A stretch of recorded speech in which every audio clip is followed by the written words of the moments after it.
बांकुड़ा में आज प्रधानमंत्री नरेंद्र मोदी की रैली में हम फिर मौजूद हैं। इस बार बंगाल के इलेक्शन को रैलियों के माध्यम से भी समझने की कोशिश है। बंगाल इस बार पूरी तरह अलग दिख रहा है। इससे पहले की तमाम रैलियों को हम लोगों ने देखा, इसके बाद हम लोगों ने बंगाल के इससे पहले चुनाव भी देखे। बंगाल के चुनाव में इतना मुखर वोटर आपको बहुत कम मिला, लेकिन इस बार बहुत मुखर वोटर है। हम बांकुड़ा में है। बांकुड़ा उस हिस्से में से है, बांकुड़ा जिला, जहां लोकसभा चुनाव 2019 में बीजेपी ने पूरी ताकत हासिल की थी। यानी बिष्णुपुर और बांकुड़ा दोनों लोकसभा सीटें बीजेपी ने जीती थी। बांकुड़ा में जीत का अंतर 1,74,000 था। विधानसभा सीट में 12 विधानसभा सीटें हैं और 12 विधानसभा सीटों में सब पर बीजेपी को बढ़त हासिल की। जबकि 2016 के चुनाव में देखें तो बीजेपी कहीं नहीं थी। बीजेपी जो ताकतवर पार्टी मानी जा रही थी वो 2016 में कहीं भी नहीं दिख रही थी। यहाँ जो कि 2019 में अचानक उभर कर आती है। 2016 में यहाँ 12 में से 7 विधानसभा सीटें टीएमसी के पास थी, 5 जो इस समय गठबंधन के तौर पर है, कांग्रेस और वाम मोर्चा, जो अब दिख नहीं रहा, उसके तौर पर थी। विष्णुपुर और बांकुड़ा दोनों लोकसभा सीटें 2019 में मिली। ये तो तमाम रैलियों पर हमने बात की और ये भी बताया कि किस तरह से बदलाव की बातें हो रही हैं, किस तरह बीजेपी यहाँ ताकत भी हासिल कर रही है। लेकिन एक बात जो मैं इस बार आपको यहाँ दिखाना चाहता हूँ, बांकुड़ा से समझाना चाहता हूँ, ये मेरे जो जिस तरह से आपको ये भीड़ दिख रही है, ये अभी रैली के शुरू होने से लगभग 2 घंटे पहले की है।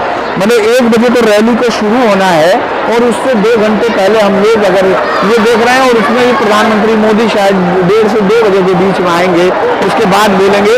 लेकिन ये जो भीड़ दिख रही है आपको, ये महिलाओं की भीड़ है। ये जो महिलाएं हैं, ये भीड़ है। राज्य की मुख्यमंत्री महिला हैं। महिलाओं के साथ सबसे बड़ा कनेक्ट ममता बनर्जी का माना जाता है। ममता बनर्जी ने अपने मैनिफेस्टो को भी जो बताया, उसमें जो परिवार की मुखिया हैं, जो महिला, उनको जो 1,000 और 500 रुपया, इस तरह का जो सवर्ण है उनके लिए 500 रुपया, और जो SC ST है उनके लिए 1,000 रुपये का भी उन्होंने उसमें मैनिफेस्टो में वादा किया था। यानी उन्होंने अपने आप को ताकत दी इस मैनिफेस्टो के जरिए। लेकिन महिलाओं के साथ का कनेक्ट यहाँ हम सुबह से लगातार देख रहे थे कि किस तरह से सबसे पहले इस सभा स्थल पर पहुंचने वाली महिलाएं थी। महिलाओं से हमने बातें की, उनमें से कुछ ऐसी महिलाएं भी थी जो सिर्फ हिंदी न जान पा रही थी, न समझती थी। उनमें से ये सारी चीज़ें अगर आपको दिखाई देंगी, इस पूरे में महिलाओं का कनेक्ट प्रधानमंत्री नरेंद्र मोदी के साथ है। हम जब भी महिलाओं से बात कर रहे थे वो मोदी और दादा मोदी, एक नया जो टर्म यहाँ हम लोग सुन रहे हैं, दादा, मतलब दीदी के बाद यहाँ दादा का जो है जोर महिलाओं पर दिखता है। ये तमाम हर तरफ आप देखेगा कि महिलाओं को अलग से इन सारे चीज़ों में अलग, पहले इस तरफ भरा हुआ था महिलाओं को, फिर इस VIP से अलग ले जाया गया। लेकिन ये महिलाओं का वोट बैंक यहाँ काफ़ी तादाद में 49% वोट है। अगर ये वोट भी प्रधानमंत्री नरेंद्र मोदी या बीजेपी उनके सहारे अपने हक में करती है, या इसमें एक बड़ी तोड़फोड़ करती है जो उनकी तरफ आता है, तो जो हम लोगों ने लोकसभा में जो रिजल्ट देखा था, लगभग उसके आसपास रिजल्ट होगा। इस पूरे हिस्से में यहाँ से दूर तक, अगर हालांकि यहाँ 2 रैलियाँ होती हैं, मैं देखता हूँ हमेशा कि 2 किस्म की रैलियाँ होती हैं, जिसमें से एक रैली जो है उस तरफ होती है जो अंदर मेन सभा में होती है, दूसरी तरफ भीड़ खड़ी रहती है जो हेलीपैड के आसपास भी होती है, जो धूप में खड़ी हुई है। आप इसके शोर से सुन सकते हैं, आपको ये शोर सुनाई दे रहा होगा।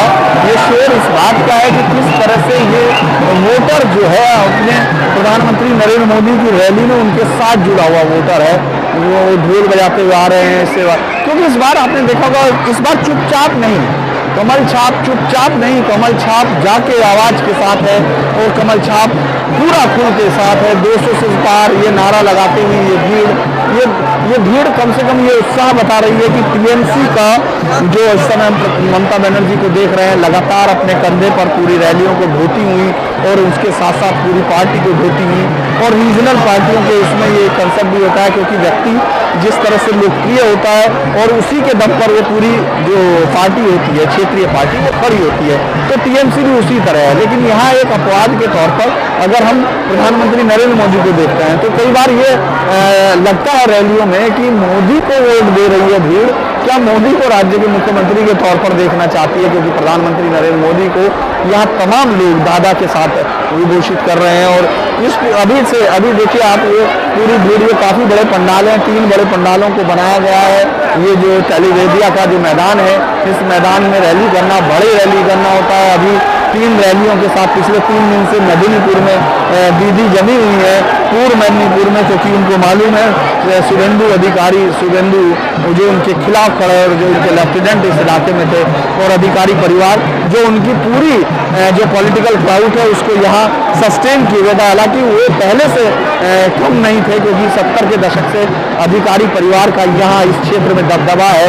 अभी उनके 2 सांसद हैं, वो भाई मंत्री थे जो अभी आए हैं। इसके अलावा जो काउंसलिंग और काउंसलर और तमाम जो क्षेत्रीय पॉलिटिक्स होती है उसमें भी वो लोग काबिज होते हैं। लेकिन यहाँ प्रधानमंत्री बांकुरा में, क्योंकि ये हिस्सा जो पहले फेज में है, ये वो है जो कि लोकसभा के चुनाव में एक तरह से बीजेपी का गढ़ बन चुका था। अभी इस बात की जो परीक्षा इस विधानसभा चुनाव में होगी कि लोकसभा में प्रधानमंत्री नरेंद्र मोदी के नाम पर जो वोट मिला था, क्या विधानसभा में वो प्रधानमंत्री नरेंद्र मोदी के नाम पर ही देखिए ये आवाज़ जो है अभी 2 घंटे हैं, मतलब प्रधानमंत्री को आने में लगभग 2 घंटे होंगे, लेकिन ये उत्साह, ये देखिए लगातार वो कोई भी कैमरा उनकी तरफ होता है, सिर्फ एक कैमरा किसी के उनकी तरफ होने का मतलब है कि भीड़ नारों के साथ खड़ी हो जाती है। ये तमाम महिलाएं जो इस बात की तरफ इशारा कर रही है कि ये भीड़ किस तरह से नरेंद्र मोदी के साथ खड़ी है, प्रधानमंत्री नरेंद्र मोदी उसकी नज़र में। मैं ये बार बार देख रहा हूँ, हो सकता है बहुत सारे लोग इससे सहमत ना हो, जो देख रहे हों कि इस पूरी लड़ाई में ममता बनर्जी की तरह प्रधानमंत्री नरेंद्र मोदी भी अकेले खड़ा दिखाई देते हैं। हालांकि उनके साथ गृह मंत्री अमित शाह है, जो इस समय आगरा में विधानसभा, आगरा विधानसभा जो कि पूरी मिदनापुर में आती है, वहाँ कर रहे हैं रैली, जहाँ हमने 2-3 दिन पहले आपको ममता दीदी की रैली दिखाई थी, अच्छी रैली थी।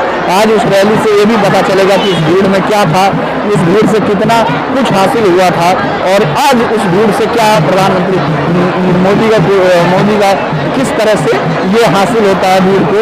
हम लोग यहाँ से इस पूरी भीड़ को ये दिखाने की कोशिश कर रहे हैं कि 12 ये विधानसभा आसान नहीं है। इन 12 विधानसभाओं को जो अभी तक हम ये सोच के चल रहे थे कि ये 12 विधानसभा सीटें बीजेपी के लिए एक तरह से अब इस 2019 के लोकसभा चुनाव के लिए एक बहुत आसान टारगेट है। लेकिन ममता बनर्जी पूरे हिस्से में, अगर आप उनके जो उन्होंने टिकट बांटे हैं, टिकट वितरण किया है, उसको गौर करते हैं तो आपको लगेगा कि यहाँ जिस तरह से इस बांकुरा विधानसभा सीट में जो उन्होंने सबसे एक लोकप्रिय अभिनेत्री को टिकट दिया है, उसके साथ भीड़ को देखने की कोशिश, हालांकि कितना वो सक्सेस होंगी ये नहीं कहा जा सकता, लेकिन महिलाओं की ये तादाद ये बताती है कि बीजेपी की अपील उनके अंदर घर कर रही है, दादा मोदी उनके अंदर पहुंच रहे हैं। मुद्दों पर लगभग लगता है कि अभी तक बातचीत, अब पिछले में हमने देखा करप्शन को, उन्होंने कल की रैली को आपने देखा जिसमें करप्शन को उन्होंने एक बड़ा प्लैंक मानते हुए भाईपों पर अटैक किया था। आज फिर देखना होगा, क्योंकि पुरुलिया की रैली से जो बदलाव की बात की थी, पुरुलिया की रैली में जिस तरह के हमले किए गए थे प्रधानमंत्री मोदी की तरफ से, जो दीदी ने अपना दुर्ग बनाया है, इस अपने किले को बचाए रखने के लिए जिस तरह से उन्होंने फोल्ड किए हैं, उसको तोड़ फोड़ करने के लिए, उसको विजय हासिल करने के लिए, उसके अंदर कब्जा करने के लिए प्रधानमंत्री नरेंद्र मोदी हर बार एक नए प्लान के साथ आते हैं। अगर हम उनको पहली रैली में देखते हैं पुरुलिया की, तो उस रैली में उन्होंने जिस तरह से दीदी के ऊपर तुष्टिकरण से लेकर तमाम चीज़ों को उन्होंने घेरा, लेकिन कल उनका ज़्यादातर भाषण सिर्फ करप्शन पर रहा और उन चीज़ों पर रहा कि जिनकी वजह से बंगाल तरक्की नहीं किया। एजुकेशन की जब पॉलिसी की वो बात कर रहे थे तो उसमें उन्होंने कहा कि दीदी ये पाठशाला में क्या क्या पाठ थे, उसमें उन्होंने कटबाजी, तोलेबाजी और ये तमाम जिस तरह करप्शन की चीज़ें थी किस तरह वो कर रहे थे। लेकिन हमको ये लगता है कि इस पूरी लड़ाई में बांकुरा का हिस्सा, ये तमाम हिस्सा जो कि अभी भी झारखंड से जुड़ता है, उस हिस्से में बीजेपी इस बार अच्छी सफलता अपने लिए अर्जित करेगी, क्योंकि लोकसभा के बाद भी ये भीड़ ये बताती है कि उसके उत्साह में कमी नहीं है और वो आगे की तरफ बढ़ना चाहती है। अगर आप यहाँ किसी भी कार्यकर्ता से पूछेंगे तो वो 200 पार के नारे को इस तरह कह रहा है, और इस बार उसको कोई डर नहीं। जब हम इस शहर में घूम रहे थे तो शहर को लगता है जैसे बीजेपी के आज झंडे से काट दिया गया हो। पहले इस तरह के नज़ारे आप कम देखते थे कि जहाँ विपक्षी पार्टियों को इस तरह से पूरा रैली का माहौल आयोजन दिख रहा हो। और सबसे बड़ी बात यह है कि 5 विधानसभा सीटों को जीतने वाले लेफ्ट और कांग्रेस के गठबंधन और आईएसएफ के, उसका कहीं भी आपको नाम लेवा नहीं दिखता। कहीं कहीं झंडे दिख जाते हैं, कभी कहीं कहीं उनके उम्मीदवार सड़क पर नहीं दिखते हैं। यकीनन वो प्रचार कर रहे होंगे, लेकिन कहाँ, क्योंकि हम लोग जो कॉमन सड़क पर चलते हुए लोगों से बातचीत करते हैं, लगता है जैसे कि वो इन हिस्सों में भी कहीं मौजूद नहीं है। इस रैली के साथ हम लोग फिर, अभी तो प्रधानमंत्री की मोदी के आने में देर है, लेकिन उन्होंने इस रैली में क्या कहा, इस पर एक बार फिर बातचीत करने की कोशिश करेंगे। लेकिन इस वक्त के लिए इतना ही कि यहाँ बांकुरा की रैली बीजेपी अपने आप को सफल बनाने के लिए जितनी मेहनत कर रही थी इस रैली को, मुझे लगता है कि बांकुरा की रैली में वो इसके बाद ये सफलता की बात अपनी कह सकेगी। और इस वक्त कम से कम इस पंडाल को अगर आप देखने की कोशिश करेंगे तो ये पूरी तरह से भर चुका है। इसको हम भरे हुए देख रहे हैं और इसमें इसके बाद ये दूसरा पंडाल भी भरा हुआ आपको दिखाई दे रहा है और इधर ये तीसरा भी। तो इसीलिए इस रैली को बीजेपी ये कह सकती है कि उसके लिए अभी की भीड़ सफलता की भीड़ है। इसके बाद हम आपसे फिर बातचीत करेंगे। और ये जो नारों के साथ बच्चे भी आज जय श्री राम है, ये बता रहा है कि अब ये बदलता हुआ बंगाल का एक परिदृश्य है, जिसमें जब हम 2 मई को देखेंगे तो हो सकता है कि आपके लिए या मेरे लिए, सबके लिए नतीजे चौंकाने वाले निकलें।